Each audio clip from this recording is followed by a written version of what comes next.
Hey, relax. Hey, hey. Can't let him attack those low ankles, right? Good job. This was never my dream, being here at Rutgers. This was never a goal of mine. It was always about Jackson, and I was going to see that through. I grew up wrestling in Jackson Township, recreation, all the way through middle school and high school. I was going to go away to college, Lock Haven University. When I came back, it was to coach at Jackson, and that's all I ever wanted to do. My friends would always make fun of me. You're going to go back there and be a gym teacher. And I would always correct them and say, I'm going to go back and be a physical educator and coach. I met Scott probably sometime in the late 90s, early 2000, when my son was probably in grammar school. Jackson was a powerhouse. Scott was very well respected. He had the best high school team in the state. They were winning state championships. His kids were winning individual state titles. And I thought Scott was one of the top 2 or 3 best high school coaches in New Jersey. The one word you could always use to describe Scott was energy. And that was what immediately attracted me to him, was that he had a countless amount of energy. I felt like I finally had met a counterpart that was able to match my energy in the room. I didn't realize that Scott had that energy in the room, out of the room, everywhere. In 2007, Scott's the head coach at Jackson Memorial. They're the #1 ranked team in the state. They had the best wrestler, Scotty Winston, in the state. But not that far down the road, over at Rutgers in New Brunswick, you had a program that was really struggling, and there was rumors that the program could be axed.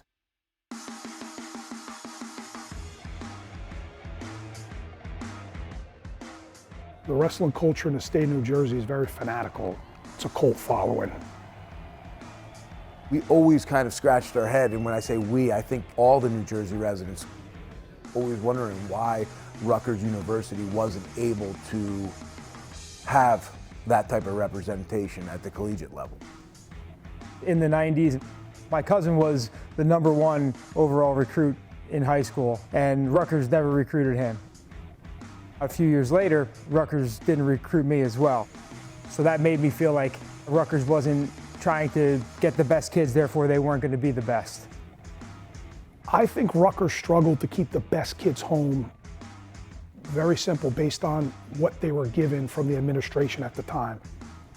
Coach Sachi was never given what I was able to get. He was never given a fair shot, there's no question about that.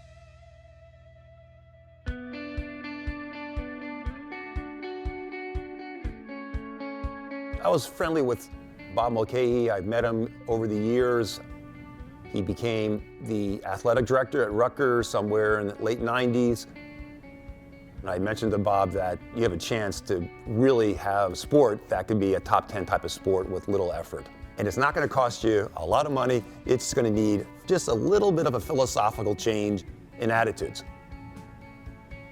He said to me, give me a plan. Put it in an outline form, send me a letter. Bill, he just simply asked me, what would you do to make Rutgers wrestling relevant? He basically asked me to come up with a 5-point plan that later he would use to give to Bob. So on a napkin at a restaurant in Bricktown with my wife, we came up with a 5-point plan. It was everything from academics to recruiting to coaching staff to fan atmosphere. I would go on and hand that off to Bill Lard, went on my merry way, and that was it. I never thought for a second it would turn into an interview, and then 3 months later there was a phone call. The 2007-08 season was my first year as a head wrestling coach here at Rutgers. The reason I took this job, it was an incredible challenge. Can I make Rutgers wrestling a national power? We got shut out by Ohio State in our first duel. We got beat by Lehigh. I was not used to losing like that. It wasn't until after the season ended where John and I really started attacking the high schools, the junior highs, anybody that would listen. 256 schools in the state of New Jersey. that time that we spent recruiting really paid huge dividends, because we wound up having the #2 recruiting class in our first recruiting class.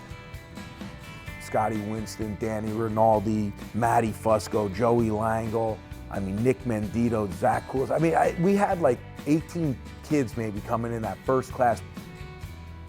And, you know, there was some smoke and mirrors there for sure. I knew from the get-go it wasn't going to be John and I doing this. We were going to need to get a full allotment of coaches. What interested me about bringing Donnie Pritzloff on this staff was he was the best coach in the country. And I think both John and I were still getting the stigma of we're high school coaches. Well, now we have a 2-time national champ and a world medalist on our staff, so you really can't use that anymore. Off the whistle, attack. Attack off the whistle. Let's get to the legs first. Let's build our wins right when the whistle starts. I had seen the progress that Scott and John had made here, so I knew that there was a new passion and a whole new system that was in place.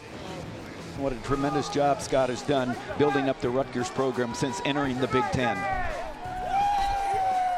We've had Big Ten Medal of Honor winners. We've had several guys win Big Ten titles. 17 guys were NCAA All-Americans. And in 2019, we had 2 NCAA champions in the same season, Nick Sirianno and Anthony Ashnault. That third weekend in March 2019 National Tournament weekend was maybe the biggest day, maybe the biggest day in my life, you know, along with getting married to my wife and having 2 incredible kids, and in no particular order.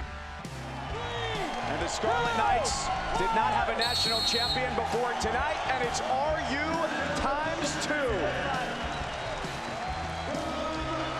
I think that night certainly legitimized everything we talked about. It legitimized that 5-point plan. It legitimized hard work. It legitimized having a vision of what you wanted to do and waking up every day and attacking it every single day. Who's going to be the next guy? So that's the expectations now, and we always wanted to create expectations here. Kids can come here and they can achieve whatever they want. We want to make it very difficult for an outside school